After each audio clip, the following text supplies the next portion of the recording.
저는 오늘 잠을 그냥 넘기지 않기로 결심했습니다. 이 나이가 되니까 잠이 줄어드는 게 당연하다고, 새벽에 깨는 것도 어쩔 수 없다고 스스로를 설득해 왔는데 더 이상 그렇게 넘기지 않기로 마음먹었습니다. 왜냐하면 그 새벽 각성이 단순한 노화가 아니라는 이야기를 너무 많이 들었기 때문입니다. 그리고 그 이야기가 어느 순간 제 이야기가 되어 있었기 때문입니다. 혹시 요즘 새벽에 눈이 번쩍 뜨이십니까? 시계를 보면 2시 혹은 3시쯤입니다. 화장실을 다녀와도 다시 잠이 오지 않고 천장만 보다가 날이 밝아옵니다. 주변에서는 다들 말합니다. 나이 들면 다 그렇다고요. 잠이 줄어드는 게 정상이라고요. 그런데 정말 그럴까요? 만약 그게 뇌가 보내는 첫 신호라면 우리는 지금 무엇을 놓치고 있는 걸까요? 저는 이 이야기를 들려드리기 위해 오늘 이 시간을 준비했습니다. 겁을 주기 위해서가 아닙니다. 겪어보지 않으면 몰랐을 이야기, 그리고 미리 알았더라면 훨씬 달라졌을 이야기이기 때문입니다. 한 분의 이야기로 시작해 보겠습니다. 경북의 한 도시에서 혼자 지내시던 70대 초반의 여성분이셨습니다. 평일에는 손주를 돌보느라 하루가 어떻게 가는지도 모를 만큼 바쁘게 지내셨습니다. 저녁만 되면 몸이 녹초가 되어 소파에 앉아 있다가 스르르 졸음이 쏟아졌다고 하셨습니다. 문제는 그 다음이었습니다. 소파에서 잠깐 눈을 붙이고 11시쯤 침실로 들어가면 오히려 정신이 또렷해졌다고 합니다. 어렵게 잠이 들면 새벽 2시에서 3시 사이에 어김없이 눈이 떠졌습니다. 화장실을 다녀와도 잠은 돌아오지 않았고 그렇게 2해가 흘렀다고 하셨습니다. 낮에는 피곤하니까 낮잠을 조금씩 주무셨고 그럴수록 밤잠은 더 흐트러졌습니다. 빠져나오기 힘든 악순환이었습니다. 주변에 물어보니 돌아오는 대답은 늘 같았습니다. 나이 들면 원래 잠이 없어진다. 그냥 받아들여라. 그래서 받아들이셨다고 합니다. 그게 노화라고 생각하면서요. 그런데 정말 나이가 들면 이렇게 되는 걸까요? 그분이 처음 제 앞에 앉았을 때 저는 검사 결과를 보며 조심스럽게 말씀드렸습니다. 이건 자연스러운 노화 과정으로 보기 어렵다고요.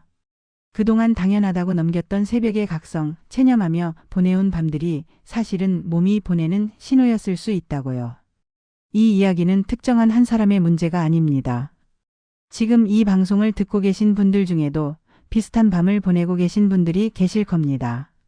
새벽에 자주 깬다면 그건 단순한 나이 탓이 아니라는 사실을 먼저 기억하셔야 합니다.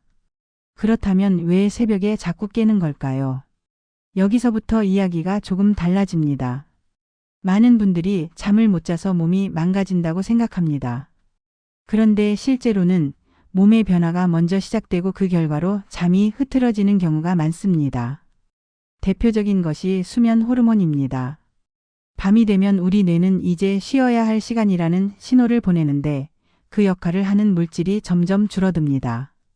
젊을 때는 이 신호가 강해서 한번 잠들면 아침까지 깊게 이어졌지만 나이가 들수록 그 힘이 약해집니다. 그래서 잠이 얕아지고 작은 자극에도 쉽게 깨게 됩니다. 문제는 여기서 끝이 아닙니다. 잠이 얕아지면 뇌가 제대로 쉬지 못합니다. 뇌는 밤에만 하는 중요한 일이 하나 있습니다. 바로 낮 동안 쌓인 노폐물을 정리하는 일입니다. 이 작업은 깊은 잠에서만 가능합니다. 뒤척이며 자는 잠, 자주 깨는 잠에서는 이 정리가 제대로 이루어지지 않습니다.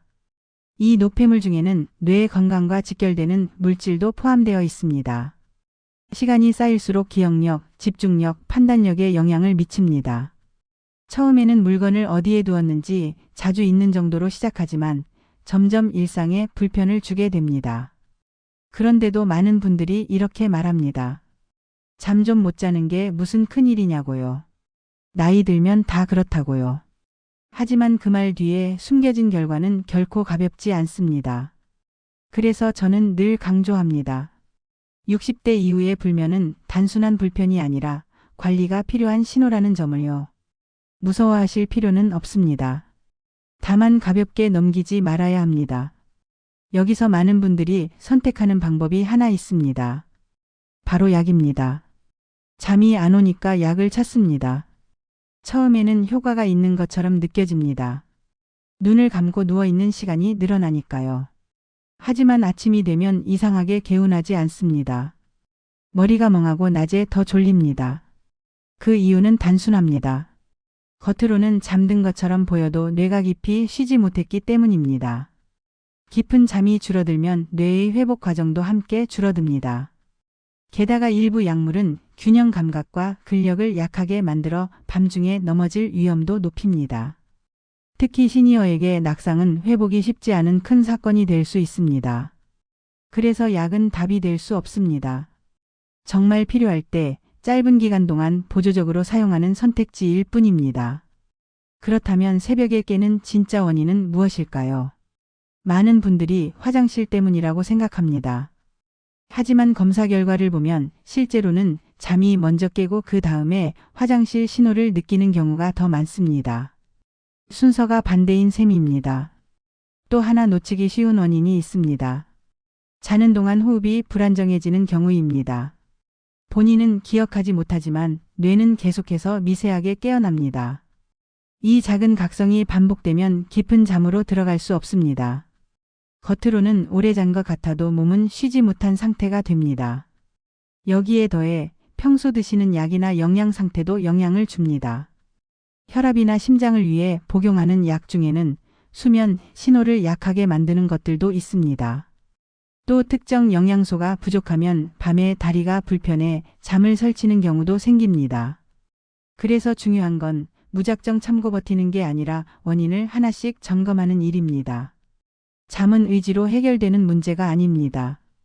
환경과 신호를 다시 맞춰줘야 합니다. 이제부터는 오늘 밤부터 실천해 볼 수 있는 이야기로 넘어가겠습니다.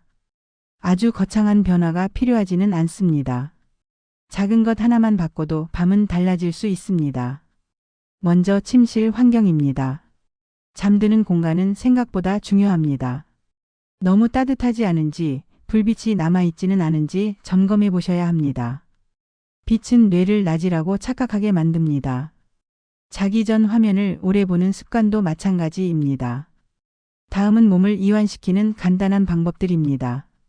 목 뒤를 부드럽게 눌러주거나 숨을 천천히 들이마시고 길게 내쉬는 것만으로도 몸의 긴장은 내려갑니다. 아침에 햇빛을 잠깐이라도 받는 습관은 밤의 수면을 도와주는 신호가 됩니다. 생각이 많아서 잠이 안 오는 분들도 계실 겁니다. 그럴 때는 머릿속에서 정리하려 하지 마시고 종이에 적어 보십시오. 걱정을 밖으로 꺼내놓는 것만으로도 뇌는 안정을 찾습니다. 처음에는 큰 변화가 없을 수도 있습니다. 며칠은 여전히 새벽에 깰 수 있습니다. 하지만 포기하지 않고 이어가면 어느 순간 깨는 횟수가 줄고 다시 잠드는 시간이 짧아지는 날이 옵니다. 그리고 어느 날은 아침까지 한 번도 깨지 않고 주무신 날이 생길지도 모릅니다. 그날 아침의 느낌은 분명 다릅니다. 머리가 맑고 몸이 가볍습니다. 낮에 집중이 되고 말이 잘 들립니다. 하루가 달라집니다. 이 이야기를 듣고 계신 여러분도 마찬가지입니다. 나이가 들어서 잠이 없어진 게 아닙니다. 지금부터 다시 맞출 수 있습니다. 오늘 밤부터 하나만 바꿔보십시오. 그 작은 변화가 앞으로의 시간을 지켜줄 수 있습니다. 이 이야기가 남 얘기 같지 않으셨다면 같은 밤을 보내고 있는 분들이 있다는 뜻입니다. 혼자가 아닙니다. 오늘 밤을 그냥 넘기지 마시길 바랍니다.